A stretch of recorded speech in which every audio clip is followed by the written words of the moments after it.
Hello viewers, welcome back to another video. আশা করি সবাই ভালো আছেন। আমি এসএম নীল আছি আপনাদের সাথে। আজকে আমরা খুবই ইম্পর্টেন্ট কিছু কথা বলার জন্য এই ভিডিওটি আমরা আজকে ক্রিয়েট করছি। ইভেন গত কয়েকদিন ধরে, গত 3 দিন ধরে আমি নিজেও বেশ কনফিউজড। যেখানে মার্কেট টোটালি ক্র্যাশ করার কথা, যেখানে মার্কেট টোটালি ডাউনে যাওয়ার কথা, সেইখানে এখন মার্কেট দেখছি যে ফুলে ফেঁপে একেবারে মনে হচ্ছে যেন বুল রান স্টার্ট হয়ে গেছে। মনে হচ্ছে যেন মার্কেট আর কোনোভাবেই নামবে না। মনে হচ্ছে যেন আমরা হয়তোবা কোনো বটম মিস করে ফেলেছি। মনে হচ্ছে যে আমরা এখনো ইনভেস্ট না করে কোনো ধরনের কোনো বড় ভুল করে ফেলেছি। আমাদের ইনভেস্ট করা উচিত ছিল, কিন্তু আমরা নিজেরা ইনভেস্ট করিনি। ইভেন আমাদের কমিউনিটিকেও আমরা ইনভেস্ট করতে মানা করেছি। এটা নিয়ে অনেকের মধ্যেই এখন ২ রকম মতামত এখন আমরা খেয়াল করছি। বিশেষ করে যারা ইনভেস্ট করেছেন তারা বলছেন যে তারা প্রফিটে আছেন, আর যারা ইনভেস্ট করেননি তারা বলছেন যে আমরা যদি ইনভেস্ট করতাম তাহলে এখন আমরা বেশ ভালো প্রফিটে থাকতাম। আদৌ কি আমরা প্রফিটে থাকতাম, নাকি আমরা বড় কোনো ধরনের কোনো একটা ট্র্যাপের মধ্যে পড়েছি, কিংবা যে পাম্প আমরা মার্কেটে দেখছি সেটা কোনো ট্র্যাপ? এবং আজকে বর্তমানে 11ই মার্চ আমি যেই সময়টাতে ভিডিওটা করছি সেই সময়টাতে মার্কেটের কি অবস্থা, এখন যারা ইনভেস্ট করেছিলেন তারা কি এখন বর্তমানে কি প্রফিটে আছেন কিনা, আজকে বিস্তারিত এটার কথা বলতে যাব। এবং কথা বলবো আমরা পাই নেটওয়ার্ক নিউ, কারণ এখানে পাই নেটওয়ার্কের বেশ কিছু টোকেন আমার হোল্ডে আছে। তো আমি নিজেও এক্সপেক্ট করি যে প্রায় পাই কয়েনের প্রাইস সার্জ হোক, পাম্প হোক, এটা অনেক উপরে যাক, না হলে আমি হিউজ একটা লসে আছি, সেটা আমার রিকভার হোক। তো আজকে টোটালি আমি কথা বলবো। বিশেষ করে আপনারা জানেন যে জিও পলিটিক্যাল যে ইস্যুগুলো আছে সেগুলো এখন খুবই উত্তপ্ত অবস্থায় আছে। তো এখনো কিন্তু এই ধরনের কোনো কনফার্মেশন নিউজ নাই যে ইরান, আমেরিকা বা ইসরায়েল তারা যুদ্ধ থামাবে, কিংবা তাদের যুদ্ধ থামার কোনো লক্ষণ এখনো পর্যন্ত দেখা যাচ্ছে না। বিশেষ করে ইরান থেকে ট্রাম্প পুতিনকে কল দিয়েছেন, পুতিনের সাথে কথা হয়েছে, যুদ্ধ থামানোর জন্য বলছেন, কিন্তু ইরান বলছে আমরা যুদ্ধ থামাবো না। We don't want seize fire, আমরা সিজ ফায়ার চাই না, কারণ আমেরিকা এর আগেও এই ধরনের যুদ্ধবিরতি নিয়েছে এবং পরবর্তীতে দ্বিগুণ শক্তি নিয়ে সে অ্যাটাক করেছে বা হামলা করেছে, কিংবা সে তার কথা রাখেনি, এই ধরনের কিছু বিষয় ইরান সামনে এনেছে। তো এইখান থেকে একদিকে মনে হচ্ছে যুদ্ধ থামবার নয়, অন্যদিকে মিডল ইস্টের কথা যদি আমি বলি, মিডল ইস্ট থেকে প্রেশার দেওয়া হচ্ছে ট্রাম্পকে, তারা যুদ্ধ চাচ্ছে না, যুদ্ধ থামানোর জন্য ট্রাম্পকে মোটামুটি প্রেশার দিচ্ছে। তো সবকিছু মিলিয়ে পরিস্থিতি এতটাই জটিল যে অ্যাকচুয়ালি যুদ্ধ থামবে কি থামবে না, মার্কেট এই যে পাম্প করছে সেই পাম্পটা কি কন্টিনিউ করবে নাকি আবার ডাউনে চলে আসবে, আজকে মূলত এটা নিয়ে আমরা কথা বলবো। ওকে, তো let's get started the video.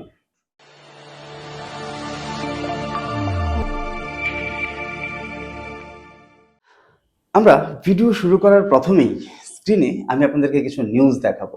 বর্তমানে এখন এই সময়টাতে একদম স্বনামধন্য বা স্বীকৃত যে ইন্টারন্যাশনাল চ্যানেলগুলো আছে সেই চ্যানেলগুলোতে মূলত এই নিউজগুলা এখন প্রচার করা হচ্ছে। এখনো পর্যন্ত এই নিউজগুলো দেখে আপনি কোনোভাবেই স্থির হতে পারবেন না যে আসলে পরিস্থিতি কোন দিকে যাচ্ছে। ওকে, তো এখন কথা হচ্ছে মার্কেট পাম্প কন্টিনিউ করবে যদি কোনো পজিটিভ নিউজ চলে আসে।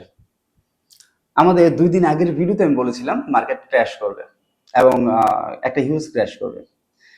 তো এটা বলার পর আমি যেদিন বলেছি, আমাদের ভিডিওগুলো মূলত আমরা করি বিকালবেলা, যেমন এখন করছি। আপনারা হয়তো বা ভিডিওটি দেখবেন সন্ধ্যার পর।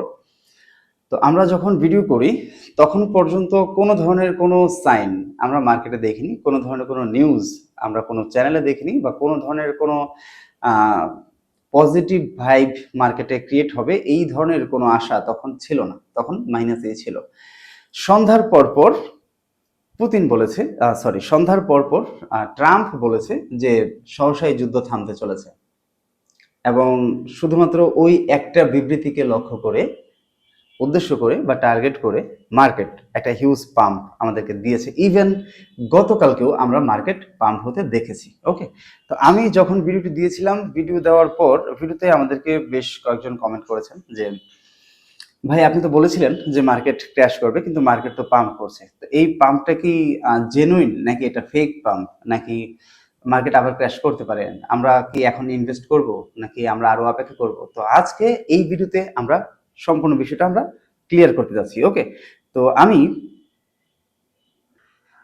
আমি প্রথমে নিয়ে যাব আপনাদেরকে আমাদের টেলিগ্রাম চ্যানেলে, যেখানে আমি আপডেট দিয়েছিলাম। Trump says Iran war will end very soon, এবং এই একটা নিউজ মার্কেট পাম্প করেছে। এবং এর আগে আমি আরও একটা দুইটা আপডেট দিয়েছিলাম। Trump says US-Israel war on Iran will be over very soon and market run like anything but how this statement is trustable. Market মূলত নিউজের উপর ডিপেন্ড করে, এটা আমি আপনাদেরকে সবসময় বলি। ক্রিপ্টো মার্কেট নিউজের উপর ডিপেন্ড করে। আপনি যদি গোল্ডের কথা বলেন, আপনি যদি সিলভারের কথা বলেন, আপনি যদি অয়েলের কথা বলেন, আপনি যদি গ্যাসের কথা বলেন, দেখবেন যে পজিটিভ কোনো নিউজ মার্কেটে আসলে এগুলো হিউজ পাম্প করবে, আবার নেগেটিভ কোনো নিউজ আসলেই সেগুলো আবার ডাউনে চলে যাবে। তো এই ধরনের একটা খেলা মার্কেটে চলতে থাকে। এখন কথা হচ্ছে, আমি এখন একটা পজিটিভ নিউজের উপর ডিপেন্ড করে আমি বললাম যে মার্কেট পাম্প করবে। সন্ধ্যার সময় একটা নেগেটিভ নিউজ আসলো, ধরেন যেমন গতকালকের নিউজ, গতকালকে ইরান তাদের যেই হরমুজ প্রণালী, সেই হরমুজ প্রণালীতে মাইন পোতা শুরু করেছে। তো মার্কেট মোটামুটি একটু ডাউনের দিকে আসছিল। এর পরপর ইউএস থেকে আবার বিবৃতি দেওয়া হয়েছে যে হরমুজ প্রণালীতে মাইন পুতার যে জাহাজগুলো ইরানের, সেখানে প্রায় 11টা জাহাজ তারা ধ্বংস করে ফেলেছে। সেটার পরপর আবার মার্কেট আপ হওয়া শুরু করেছে। তো এই যে আপ অ্যান্ড ডাম্পের যে খেলাটা এখন চলছে, এটা টোটালি একটা রিস্কি গেম। আমি বারবারই বলেছি, দেখেন আমরা যদি ইনভেস্ট না করি আমরা হয়তো প্রফিট করতে পারবো না, বাট আমাদের লসও হবে না। কিন্তু আমি ইনভেস্ট করলাম এবং ধরেন এনি হাউ মার্কেট ক্র্যাশ করলো, বা আমি যেই পাম্পটা দেখে ইনভেস্ট করলাম সেই পাম্পটা কন্টিনিউ না হয়ে ডাউনফল হয়ে গেল, তাহলে আমার অ্যাসেটটুকু কিন্তু আমি সেখানে স্টাক হয়ে গেল, আমি আটকে গেলাম। আমি না সেখান থেকে প্রফিট নিয়ে বের হতে পারছি, না নিজের চালান নিয়ে বের হতে পারছি, আমি সেখানে এবং সেই স্টিল অবস্থায় আমাকে থাকতে হবে। দ্যাটস ওয়াই আমি নিজেও ইনভেস্ট করিনি, ইভেন আমি আপনাদেরকে বলেছি এখন আপাতত ইনভেস্ট করার দরকার নেই। ওকে, আমি এখান থেকে যাব মার্কেটে। আচ্ছা, মার্কেটে যদি আসি তাহলে এখন দেখতে পাচ্ছি আমি বিটিসি আছে ৬৯,৭৯২-তে, তাও আছে ১৯৫-এ। আচ্ছা, এরপর আমি যদি একটু অন্যগুলোতে যাই, বিজিবি ২১৮, সরি $2.18, এবং সোল আছে প্রায় ৮৬ সেন্টে, $৮৬, পাই আছে ২৩ সেন্টে, আজকে +6%, এবং কন্টিনিউ এটা গ্রোথ হচ্ছে। এটা 3 দিন আগে কিন্তু মোটামুটি ডাউনফল হয়েছিল এবং এটা মোটামুটি নেমে গিয়েছিল আপনার 19 সেন্টে। তো 19 সেন্ট থেকে এখন রিকভার করে মোটামুটি কিন্তু ধরেন 23-24, 23-23.5 সেন্টের মতো এখন এখানে আছে, এবং আজকে +1.75% আমি এখানে এটা আজকে গ্রোথ দেখতে পাচ্ছি, এবং গত 7 দিনে এটা 27% গ্রোথ হয়েছে, গত 30 দিনে এটা 64% গ্রোথ হয়েছে। ওকে, কিন্তু এই পাম্পটা আসলে কতক্ষণ থাকবে?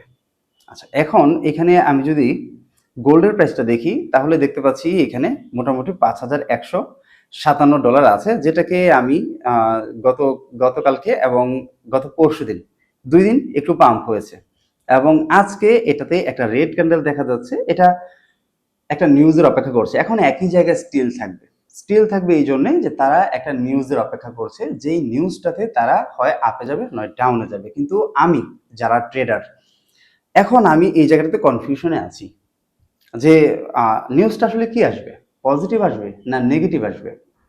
অনেকেই বলে থাকে যখন আমরা কোনো ভিডিও করি বা আমরা যখন কোনো প্রেডিকশন করি, তখন কখনো কখনো এরকম হয় যে বিপরীত হয়ে যায়। কেন হয়? নিউজের জন্য।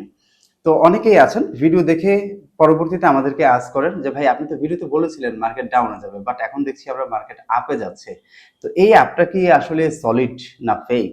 এখন দেখেন এখানে এই যে স্টিল অবস্থায় আছে, দেখবেন গত গত 2 দিন আগের কথা আমি যদি বলি তাহলে গত 2 দিন আগে কিন্তু এগুলো টোটালি ডাউন। দেখেন, হ্যাঁ এখানে ছিল, এটা গোল্ডের বাজার ছিল $5,391, যেখান থেকে এখানে দেখেন $4,981 চলে এসেছে। ওকে, তো এরপর আমি জাস্ট এরপর দিনও কিন্তু এটা প্রাইস রিকভার করে নাই, তারপর দিনও প্রাইস রিকভার করে নাই, তারপর দিনও প্রাইস রিকভার করে নাই, মানে এই ব্রেকআউটটার মধ্যে আছে। ওকে, সে এই একটা লিমিটের মধ্যে আছে। কেন আছে? কারণ সে নিউজের অপেক্ষা করছে, positive or negative. Say positive news পেলে সে আপে চলে যাবে, নেগেটিভ নিউজ পেলে সে ডাউনে চলে আসবে। এখন এখানে একটা বিষয় আছে, বিষয়টা হচ্ছে মস্কোর টাইম আর আমাদের টাইম অনেক আলাদা। আমরা যে নিউজটা অনেক পরে পাই, বিশেষ করে ক্রিপ্টো মার্কেট আপ ডাউনটা শুরু হয় মস্কো থেকে, রাশিয়ার মস্কো থেকে। কারণ হচ্ছে তারা যে কোনো নিউজের ব্যাপারে খুবই আপডেট এবং সেখান থেকে এটাকে ড্রাইভ করা হয়। তো দেখা গেছে একটা পজিটিভ নিউজ আসলো, তো সেখানে যখন এটা পাম্প করা শুরু করবে, আমরা ঠিক 12 থেকে 14 ঘন্টা পর সেই নিউজটা পাবো, বা 12 থেকে 14 ঘন্টা পর আমরা মার্কেটের পাম্প অথবা ডাম্প এটা আমরা দেখতে পারবো। তো এইখানেও একটা বিষয় আছে যে আমরা মস্কোর নিউজটা কিন্তু কেউ চাইলো আর অ্যারেঞ্জ করে ফেললো, এটা পসিবল না। এটা যত বড় ট্রেডারই হোক, যত বড় ইনফ্লুয়েন্সারই হোক, এটা পসিবল না। দ্যাটস ওয়াই এইখানে একটা অনিশ্চয়তা কাজ করে। তো এখন এই সময়টাতে আপনারা যারা ইনভেস্ট করতে চাচ্ছেন, তারা চাইলে 50% ইনভেস্ট করতে পারেন, কিন্তু আমরা ইনভেস্টের পক্ষে এখনো না। এর কারণ হচ্ছে ওই যে বললাম আপনাকে যে ট্রাম্প এখন পুরোপুরি ফেসে গেছে। এখানে ট্রাম্প ফেসে যাওয়ার পিছনে আরো দুইটা পরাশক্তি আছে। সেই পরাশক্তিগুলো হচ্ছে চীন এবং উত্তর কোরিয়া। আপনারা জানেন, এর আগের ভিডিওতে আমি বলেছিলাম চীন এবং উত্তর কোরিয়া তারা বহু আগে থেকে বিশ্ব শাসন করার স্বপ্ন দেখে এবং তারা একটা সুযোগের অপেক্ষায় ছিল। সেই সুযোগ এখন ট্রাম্প তাদেরকে দিয়ে দিয়েছে। ইভেন ইরানের সাথে কোনোভাবেই ট্রাম্প ইসরায়েল পেরে উঠছে না। এদিকে গতকালকে এবং আজকে এই 2 দিন ধরে বেশ কিছু স্বীকৃত টিভি চ্যানেল পর্যন্ত নেতানিয়াহুর মৃত্যুর খবর পর্যন্ত পাবলিশ করছে, প্রচার করছে। তো এটা সত্যি মিথ্যা এখনো কোনো অফিসিয়াল কনফার্মেশন আসেনি, কারণ ইসরায়েলের গোয়েন্দা সংস্থা বলছে সেখানে অ্যাটাক হয়েছে এবং তার ভাই মারা গেছে এবং সে আহত অবস্থায় এখন চিকিৎসাধীন আছে, তবে বাঁচার কোনো সম্ভাবনা নাই। এইটুকু নিউজ কনফার্ম, বাট সে মারা গেছে এই ধরনের কোনো নিউজ এখনো পর্যন্ত কিন্তু কোনো কনফার্ম না। আর এইটা আমেরিকার জন্য একটা ভয়ের কারণ হতে পারে, ট্রাম্পের জন্য একটা ভয়ের কারণ হতে পারে। আর এইখানে ট্রাম্প যদি পিছিয়ে যায়, এনিহাউ ট্রাম্প পিছিয়ে গেল এবং পরাজয় স্বীকার করে নিল। যখনই সে পরাজয় স্বীকার করে নেবে, তখন মিডল ইস্টে আমেরিকার প্রভাব আর খাটবে না। মিডল ইস্টের যে দেশগুলোতে আমেরিকার ঘাঁটিগুলো আছে, সেই ঘাঁটিগুলোকে উইথড্র করে নিতে হবে। এবং ইরান রিসেন্টলি অ্যানাউন্স করেছে যে আরব দেশগুলো বা মিডল ইস্টের যে দেশগুলোতে আমেরিকার ঘাঁটি আছে, সেই ঘাঁটিগুলা যদি এই দেশগুলো যদি উঠিয়ে দেয় বা এখানে যদি থাকতে না দেয়, তাহলে তাদের যেই পণ্যবাহী যে জাহাজ আছে, শিপ আছে, সেগুলো হরমুজ প্রণালী দিয়ে যাতায়াত করতে পারবে। তাদেরকে ছাড় দেওয়া হবে, কিছু করবে না বা বলবে না। তো এখন কথা হচ্ছে, যারা আমেরিকার কাছ থেকে সিকিউরিটি অলরেডি নিয়ে রেখেছে, যেখানে বিলিয়ন ডলার ইনভেস্ট করে রেখেছে তাদের আকাশ প্রতিরক্ষার বিষয়ে, তাদের শান্তিরক্ষা প্রতিরক্ষার বিষয়ে, তাদের সিকিউরিটি একটা বিষয় আছে, তাদের অ্যাসেট ইনভেস্ট করা আছে। তো এখানে অনেক বিষয় আছে, অনেক ইস্যু আছে যেগুলো খুব সহসাই কিন্তু সমাধান হবে না। তো এখানে দেখার বিষয় হচ্ছে যে এগুলো কখন সমাধান হয়, কবে নাগাদ সমাধান হয়। আর এই সময়টাতে আমি মনে করি যে আসলে আমাদের লোভ সংবরণ করা উচিত। আমাদের এখন ইনভেস্ট না করাটাই উত্তম। ইনভেস্ট না করাটাই এই জন্য উত্তম, আমি একটা ভিডিওতে বলেছিলাম এর আগে যে ধরেন বিটকয়েন এখন 1,26,000 চলে গেল, এখন তো 69,000 আছে। ধরেন বিটকয়েন আবার 1,26,000 চলে গেল, তো সেটাও কিন্তু আবার পাম্প হবে, হয় আরো আপে যাবে, না হলে ডাউনে আসবে। আমরা ট্রেড সেখানেও নিতে পারবো, আমরা ইনভেস্ট সেখানেও করতে পারবো। ধরেন পাই কয়েন $1 পৌঁছে গেল, আমরা ইনভেস্ট করলাম না, বাট এখন যে 22 সেন্ট আছে, 22 সেন্ট থেকে ধরেন $1 পৌঁছে গেল, এবং আমরা আফসোস করলাম যে আমরা যে ইনভেস্ট করলাম না, আমরা তো এখানে একটা হিউজ লস করলাম।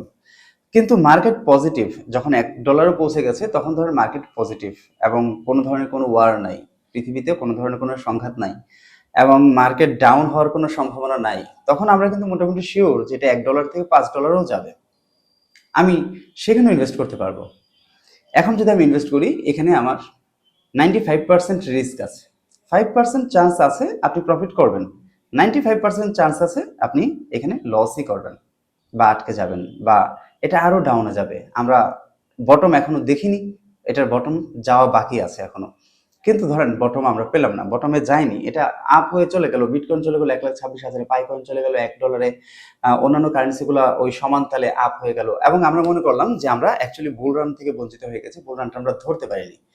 কিন্তু আমরা ওইখান থেকেও আমরা বুল রান ধরতে পারবো যখন মার্কেট স্বাভাবিক থাকবে। ওই সময় আমরা প্রফিট করতে পারবো যখন প্রাইস অনেক আপ থাকবে কিন্তু মার্কেট স্বাভাবিক থাকবে। ওই সময়ও আমরা ইনভেস্ট করতে পারবো যখন যুদ্ধের কোনো নিউজ থাকবে না, মার্কেট ক্র্যাশ হওয়ার কোনো সম্ভাবনা থাকবে না, কোনো রিস্ক থাকবে না, ওই সময় যদি আমরা ইনভেস্ট করি, আমরা প্রফিটে না গেলেও আমরা আমাদের যে সেই ইনভেস্টের মধ্যে সীমাবদ্ধ থাকতে পারবো, আমরা লসে যাব না। তো এইখানে অনেক ক্যালকুলেশনের ব্যাপার আছে। আমরা কিন্তু কোনো ফাইন্যান্সিয়াল অ্যাডভাইজার না, আমরা শুধুমাত্র আমাদের কমিউনিটির জন্য আমরা এই আপডেটগুলো দিই, যাতে আমাদের কমিউনিটি বুঝে শুনে ইনভেস্ট করতে পারে বা তারা কিছুটা প্রফিটে থাকে। আপনারা যদি প্রফিট করেন সেই ক্ষেত্রেও আমাদের কোনো প্রফিট নেই, আপনারা যদি লস করেন সেই ক্ষেত্রেও আমাদের কোনো প্রফিট নেই। তো এখানে কথা হচ্ছে আমরা চেষ্টা করি যাতে আপনারা প্রফিটই করেন, এবং সেই জন্য মূলত আমরা এই আপডেটগুলো দেই।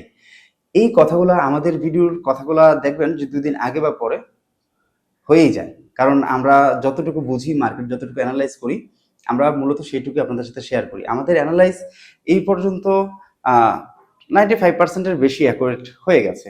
তো এখন পর্যন্ত আমরা অপেক্ষায় আছি বিটকয়েন 57K পর্যন্ত নামবে, এবং এক্সপেকটেশন না, মোটামুটি আমরা শিওর। তো এখন এটা কখন নামবে আমি সেটার অপেক্ষায় আছি। আর আমি আপনাদেরকে বলবো যে আপনারা নিজেরা যারা ইনভেস্ট করবেন তারা অবশ্যই নিজেদের রিসার্চ নিজেরা করে নেবেন, কারণ আমরা ফাইন্যান্সিয়াল অ্যাডভাইজার না, আমরা আপনাদেরকে ইনভেস্টের ব্যাপারে কোনো অ্যাডভাইস দিচ্ছি না। কিন্তু যদি আপনি ইনভেস্ট করেন, দেন আপনি নিজের রিসার্চটুকু নিজে করে নেবেন। তবে পাই নেটওয়ার্ক তাদের ইন্টারনাল যে আপগ্রেডগুলো আছে সেগুলো কন্টিনিউয়াসলি করে যাচ্ছে। পাই নেটওয়ার্কের গ্রোথ অন্য সব কারেন্সি থেকে আলাদা। পাই নেটওয়ার্ক কন্টিনিউয়াসলি গ্রোথ করছে, এটা আমরা দেখছি। তো পাই নেটওয়ার্কে আপনারা ইনভেস্ট করতে পারেন, এখন 22-23 সেন্টে আছে, এখনো ইনভেস্ট করতে পারেন। মানে এখনো ইনভেস্ট করলে আপনার কোনো লস নাই। মানে আমরা জাস্ট অপেক্ষা করছি যে এটা আরেকটু ডাউনে যায় কিনা, এবং আমরা যদি আরেকটু বটম থেকে ইনভেস্ট করতে পারি তাহলে আমাদের আরেকটু বেশি প্রফিট হবে। তো আমরা সেই বটমের অপেক্ষায় আছি, বাট আপনি এখন ইনভেস্ট করতে পারেন। তো এখন যদি ইনভেস্ট করেন, হয়তো দেখা গেছে যে যদি মার্কেট পজিটিভ হয়ে যায়, যদি যুদ্ধ থেমে যায়, যদি ভালো কোনো নিউজ আসে, তাহলে এটা মোটামুটি $1 আপ হয়ে যাবে। বাট বাই এনি চান্স মনে করেন ইরানের সাথে মিলে এখন আমেরিকাকে ডাউন করার জন্য উত্তর কোরিয়া বা চায়না রাশিয়ার সাথে যোগ দিল, বাই এনি চান্স, এবং আমেরিকাকে ডাউনফল করে দিল, মিডল ইস্ট থেকে আমেরিকা বিতাড়িত হলো, আমেরিকার কিন্তু কোনো ভ্যালু থাকবে না। ওই ক্ষেত্রে মার্কেটের কোন অবস্থা হবে জাস্ট ইমাজিন। তো আমরা মূলত, এটা হবে না কিন্তু তারপরেও একটু চান্স তো আছে, 1% চান্স হলেও আছে। তো এইখানে আমরা রিস্ক নিব না। এখন আপনাদের নিজেদের রিসার্চ যদি আপনাদেরকে বলে, আপনাদের নিজেদের অ্যানালাইজ যদি আপনাদের বলে যে এখন ইনভেস্ট করার সময়, তাহলে আপনারা ইনভেস্ট করতে পারেন। এটা নিয়ে আমাদের আসলে কোনো মন্তব্য নাই। কিন্তু আমাদের ভিডিও সম্পর্কে যদি আপনি মোটেও কোনোভাবে উপকৃত হয়ে থাকেন, আমাদেরকে কমেন্টে জানাবেন, বা আমাদের ভিডিওগুলো ভালো লাগে কিনা, বা আমরা আর কি আপগ্রেড করতে পারি, আপনাদের আর কোন কোন বিষয়ে আপডেট দরকার সেটা আমাদেরকে জানালে আমরা কিন্তু সেই আপডেটটুকু দিতে পারি। আর যদি আমাদের ভিডিওটি প্রথম দেখে থাকেন, আমাদের চ্যানেলটি সাবস্ক্রাইব করতে ভুল করবেন না। অবশ্যই আমাদের টেলিগ্রাম চ্যানেলে জয়েন হয়ে যাবেন। দেখা হচ্ছে পরবর্তী ভিডিওতে। ভালো থাকবেন সবাই। আল্লাহ হাফেজ।